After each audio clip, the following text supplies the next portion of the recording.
This is part 28 of our Link's Awakening walkthrough, and in this video we're going to be conquering the first half of the 7th dungeon in the game, the Eagle's Tower. And this is by far Red and I's favorite dungeon in this game. Oh, by far. I kind of remember when we first started two guys playing Zelda over a year ago, like one of the first things you actually talked about was doing Eagle Tower. Oh, definitely. And at that time I had not played Link's Awakening yet, so I just didn't know, but I mean, you've been talking about this from the get-go, and you know, we're finally here. A year later. Finally here. I was very excited to finally get to play this dungeon. Like you said, I remember when we first started talking about like some of our favorite dungeons in general in any Zelda game. This is one I mentioned. You're like, Link's Awakening. Yeah, like you said, you hadn't played it yet. Well, you know, it's just like you think of handheld. It can't have that good of a dungeon. You know? But just like, I kind of like it because it's the first multi-level dungeon that we actually have in this game.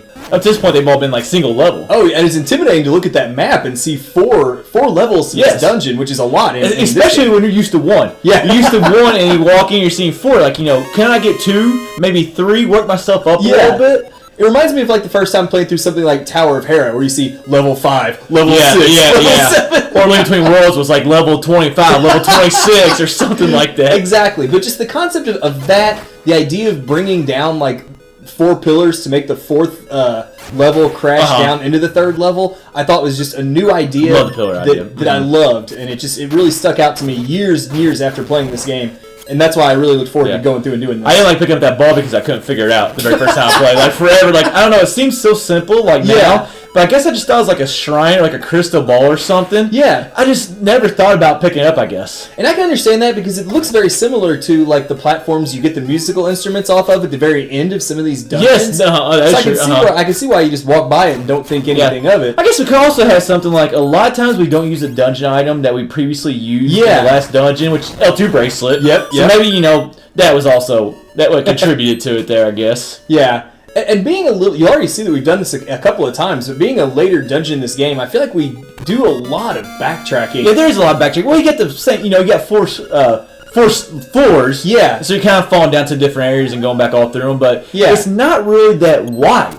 No, the dungeon. Really it's just more like, you know, up and down. Yeah, and that leads to, like, you've already seen me jump through pits 2 or 3 times already to land in areas you previously couldn't get to any other way. It can be very, very confusing the first time or two through this dungeon. It's kind of the first time I felt like we're really playing, like, you know, the dungeon, like the name of the dungeon, I guess you could say, like, you know, Eagle's Tower. It actually feels like we're playing through a tower. I guess, like, Angler's, what's it called? Tunnel or whatever. That didn't really feel like a tunnel or whatever it was. Yeah, so. This one definitely lives up to its name.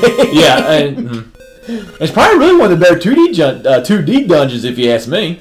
Like I said, when we very first started this whole two guys experiment, it jumped out to me. Like the whole build up to it too. Like, you know, you go to the very top right part, like, you know, similar to Turtle Rock, and once you pass, you put the key in, you turn it around, and then you got the ocean in the background. It's all awesome, just building up to going into this place. And then the dungeon delivers. I think, like we said, more so than any other in this game. Just very awesome. Yeah.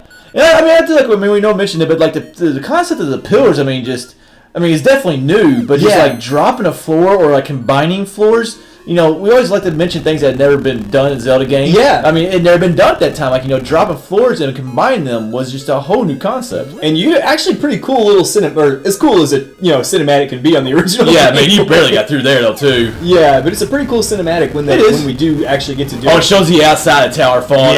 Yeah.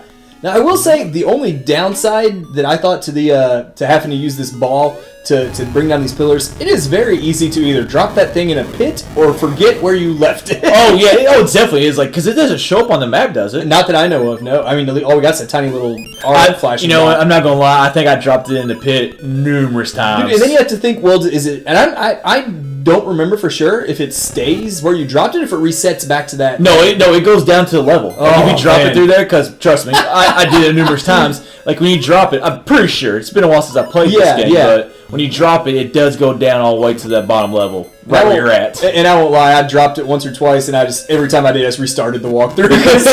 Hey, you know, we don't want to show you guys a video where I'm running. Sometimes it's hard to cut those things like that, so. Yeah, I don't want to show you guys a video where we're running around for 20 minutes trying to find where we dropped this stupid I hate these stupid things. See, the very first time we encountered them, I nailed it really well, and that time... They're tough, man. I think they have another set of them later in this dungeon, and they give me fits both times for some reason. That's they move through it too fast, though, I think. I agree. You kind of have to sit and, like, count it out. And then the thing's running around. Yeah. Yeah, it's... I'll tell you what, with this ball right here, what took me forever was just, like, knowing, like, where to throw, like, with these pesky orange walls and throwing into certain, like, crevices. Not crevices, but you know what I'm saying, like, certain areas. It just took me forever to figure out where to throw it. I think the first time I played this, it took me forever to even realize you could throw it over those little orange walls. Yeah, because, I mean, I just assumed it was like most walls, you can't throw it over. You know, it looks like it's like 2 inches off the ground, you can't throw something over it. Exactly. It's Zelda physics. That's probably what I thought. I probably thought the same thing. I probably thought, there's no way I can throw it over this. Yeah.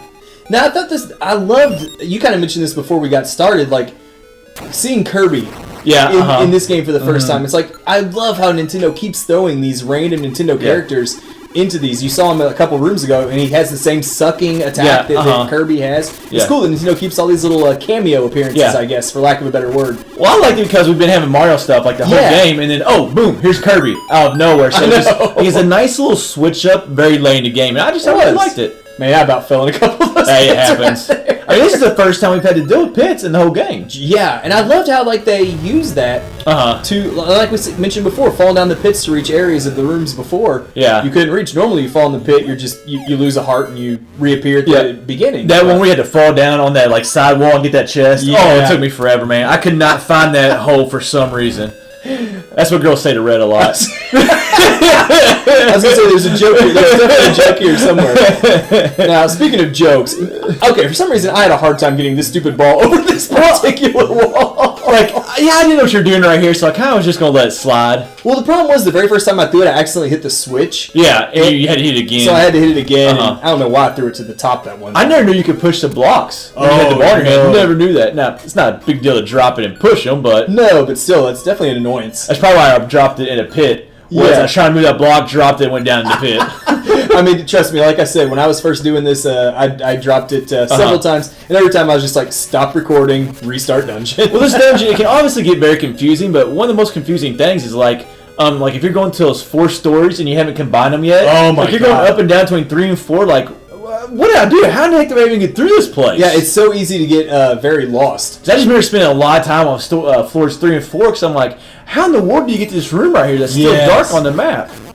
Well, you gotta drop it. You gotta drop it. Now, the first mini-boss in this dungeon I really like because he's very similar to the first mini-boss back in the very first dungeon. When he throws bombs at you now.